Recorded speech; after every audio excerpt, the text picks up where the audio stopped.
तो ये भी कह रहे हैं कि जो भगवान का स्थान तावाना होकर मंदिर 3 किलोमीटर की दूरी पर बनाया जा रहा है। इस तरह की जब आवाजें उठती हैं तो क्या कहने को मन होता है आपका? गीता में भगवान कहते न बुद्धि भेदम जनयेद अज्ञानाम कर्म संगिनाम।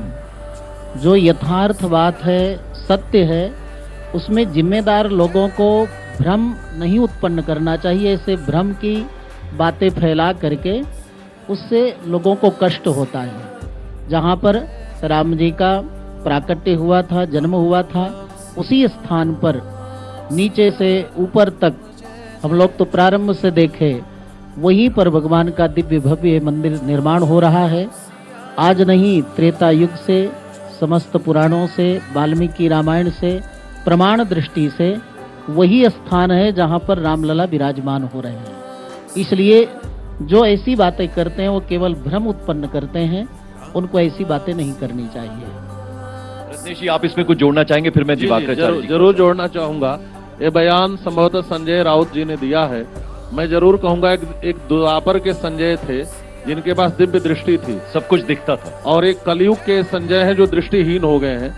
मुझे याद है लक्ष्मण किला में शिवसेना का कार्यक्रम था, उसमें वो सारे लोग आए थे और सभी संतों का उन्होंने पूजन किया था, और मुझे विश्वास है कि उन्होंने राम जन्मभूमि का भी दर्शन किया होगा। तो दर्शन किया था तो उन्होंने क्या पाया? मुझे लगता है वो इसलिए इस भ्रम में पड़ गए कि अभी जहां पर भगवान श्री राम विराजित हैं उन्होंने उसको गर्भगृह समझ लिया होगा। जहां गर्भगृह है वहां पर पहले अभी की जो वर्तमान मूर्ति है पहले वही विराजित थी, लेकिन बाद में जब वहां पर मंदिर निर्माण शुरू हुआ तो वह मूर्तियां यहाँ पर लाकर के शिफ्ट की गई हैं, और फिर बाकायदे वैदिक रीति से ले जाकर के वहां पर यह जो चल विग्रह है वहां पर स्थापित होंगी। तो इस प्रकार से वो भ्रम पैदा कर रहे हैं। तो मैं जरूर कहूंगा कि आप कम से कम, आपका नाम संजय है तो उसकी गरिमा जरूर रखिए। उनके पास दिव्य दृष्टि थी, आप अपनी दृष्टिहीनता का ऐसे परिचय मत दीजिए। दिवाकर जी, ये बताइए आप, जब इस तरह की आवाजें उठती हैं कि अनुष्ठान जो हो रहा है 22 तारीख उस तरीके से शुभ नहीं है, उस दिन तो अनुष्ठान होना ही नहीं चाहिए, जब इस तरह के स्वर उठते हैं तो उनसे क्या कहना चाहेंगे? गोस्वामी बाबा तुलसीदास जी ने लिखा है, जोग लगन गृहवार तिथि सकल भय अनुकूल। जब भगवान का जन्म होता है तो उन्हें किसी तिथि, नक्षत्र, कर्ण, कौलों की आवश्यकता नहीं पड़ती है। हाँ, कुछ ऐसे राजनीतिक पार्टियों के कार्यकर्ताओं को जरूर पड़ती है कुछ ऐसे समय की आवश्यकता। ऐसे समय पर वो अपना बयान जारी करते हैं कि जब उनको सोशल ट्रेंडिंग मिले, जब फेसबुक, ट्विटर, इंस्टाग्राम इत्यादि सोशल मीडिया चैनलों में वायरल हो जाएं और वो अपने कवरेज को बढ़ावा दें।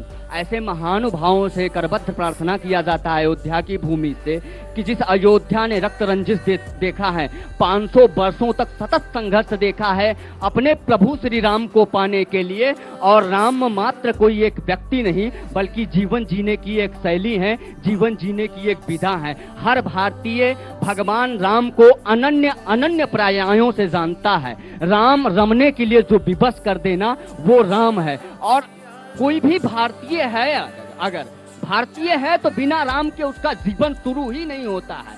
हम कितने भी हमारा जीवन आपाधापी में हो, अस्त व्यस्त पड़ा हो, लेकिन जब भी हमारे मन में कोई संकुचित सी भावना आती है ना तो हम हे राम कहते हैं। लज्जा हो जाए ना तो हाय राम कहते हैं। अभिवादन में भी साहब हम राम राम कहते हैं। हम वो सनातनी है ना जिसका हमारे राम से हमारा जीवन कभी अभिन्न है ही नहीं, और उस राम के लिए, उस राम जन्मभूमि के लिए हमने सतत संघर्ष किए हैं, लाखों कुर्बानियां दी है। 72 से ज्यादा बार इसी अयोध्या में आंदोलन के दौरान हमारे संत महापुरुष, पूर्वजों महापुरुषों ने अपने सर पर पत्थर खाए हैं, गोलियां छलनी करवाई हैं, सरयू के जल को रक्त मग्न कर दिया गया है, लाल कर दिया गया है। तो उस राम मंदिर के लिए अगर कोई घड़ी और लग्न और तिथि वार नक्षत्र जोड़ रहा है ना तो मुझे लगता है कि ये राजनीति से बेहतर। समझ सकता हूँ, रत्नेश जी भी इस पे जवाब देना चाहेंगे, आचार्य धर्मदास जी भी जवाब देना चाहेंगे, मैं आपके जवाब लूंगा। लेकिन जैसे कि हम जिक्र कर रहे हैं कि अयोध्या नगरी में सब कुछ अद्भुत हो रहा है, कि भगवान की प्राण प्रतिष्ठा का वक्त आ चुका है, तो ऐसे में तमाम जो अयोध्या वासी हैं वो निकल पड़े हैं, महिलाएं निकल पड़ी हैं, सर पे कलश उठाकर सरयू का जल लेकर परिक्रमा कर रही हैं, तो वो किस तरह का नजारा है, वो किस तरह का अंदाज है, जरा उस पर एक नजर डाल लेते हैं।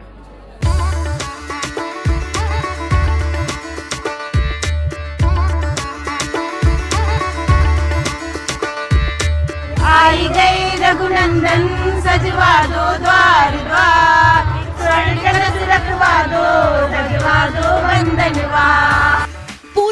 अयोध्या राम की भक्ति में लीन हो चुका है। अयोध्या के कोने कोने से राम राम की गूंज सुनाई दे रही है।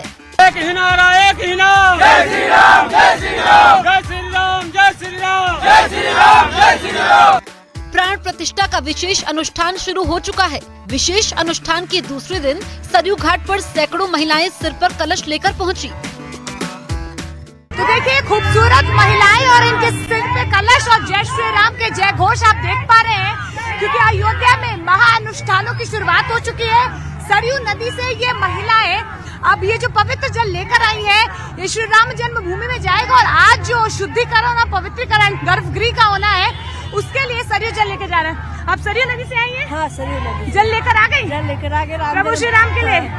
अच्छा, कितनी महिलाएं आप लोग? 151 लोग। 151 महिलाएं सभी कलश में। तो देखिए ये खूबसूरत महिलाएं जय श्री राम का बहुत खुश लग रही है। बहुत ज्यादा खुश है, खुशी का कोई ठिकाना नहीं है।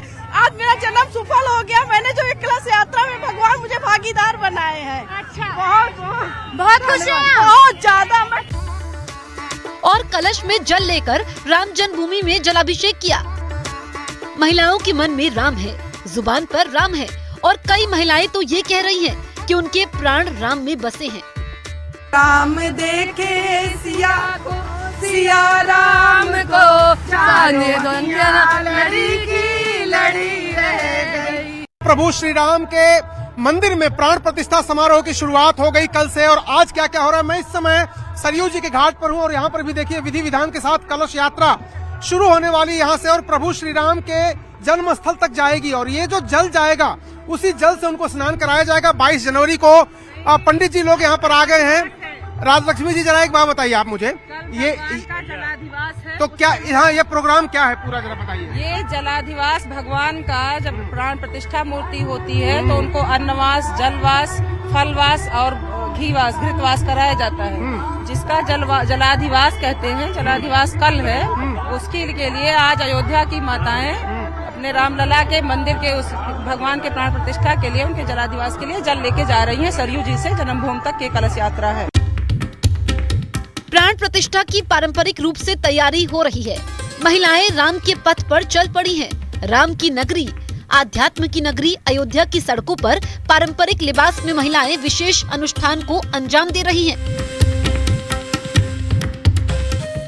आज अयोध्या में निकाली जा रही है कलश यात्रा और मैं इस वक्त आप देख पा रहे हैं तस्वीर यहाँ पर कलश यात्रा की।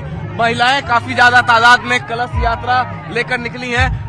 सरयू से आ रही हैं आप लोग? जी, हम लोग वहाँ पर आरती घाट से आ रहे हैं। आरती घाट से अब सीधे यज्ञ में जाएंगी? जी हाँ, वहाँ जा रहे हैं और इसमें हम लोग ने सरयू का पवित्र जल ले रखा है। वहाँ जलाभिषेक के लिए इसको लिया जा रहा है। और क्या मांगेंगी भगवान से? भगवान अपने आज आंगन में विराजमान हो रहे हैं, क्या मांगेंगी? हम तो यही मांगेंगे कि हमारी अयोध्या के सारे लोग सुख रहे, सुखी से रहें, खुश रहें, उनको खूब अच्छा व्यवसाय मिले, सब बहुत अच्छे से रहें और पूरी दुनिया में शांति का प्रचार हो। पूरी दुनिया में शांति का प्रचार हो। आप क्या मांगेंगे भगवान से, क्योंकि भगवान आज अपने आंगन में अब वो विराजमान हो रहे हैं? वैसे तो भगवान ने हम लोग को यहाँ पे अपना मंदिर बना के सब कुछ दे दिया है। दिव्य, भव्य और नव्य अयोध्या का निर्माण हुआ है, जो मेरी आशा थी जब मैं कार्य सेवक बन के आई थी अपने नाना जी के साथ। तो मुझे लगता है वो मेरा सपना 45 इयर्स एगो कंप्लीट होने जा रहा है। तो ये बहुत गर्व की बात है कि हम लोग कलश यात्रा लेकर के अभी राम मंदिर तक जाएंगे। अयोध्या के कोने कोने को दिवाली की तरह सजाया जा रहा है। सड़कों को खूबसूरत रंगोली से सजाया गया है। अयोध्या में राम मंदिर के पास हनुमान जी के गधे की रंगोली बनाई गई है। अयोध्या में आज हर तरफ रंगोली बनाई गई है। जितने भी चौक हैं, नुक्कड़ है, हर जगह रंगोली बनाई गई है। और देखिए यहाँ पर भगवान हनुमान का गदा यहाँ पर बनाया गया है। दरअसल जब भगवान राम बैकुंठ धाम की यात्रा पर गए थे तो उस वक्त उन्होंने भगवान हनुमान को अयोध्या का राजपाट सौंप दिया था, अयोध्या का राजा घोषित कर दिया था।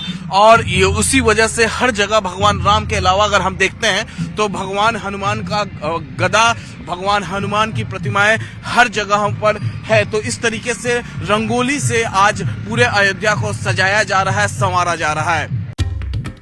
भगवान राम के आगमन पर पूरे अयोध्या में प्रभु राम की जय जयकार हो रही है। प्राण प्रतिष्ठा से पहले ही उत्सव का माहौल है। ऐसा लग रहा है मानो पूरा भारतवर्ष अयोध्या में प्रभु राम के स्वागत में जुटा हुआ है।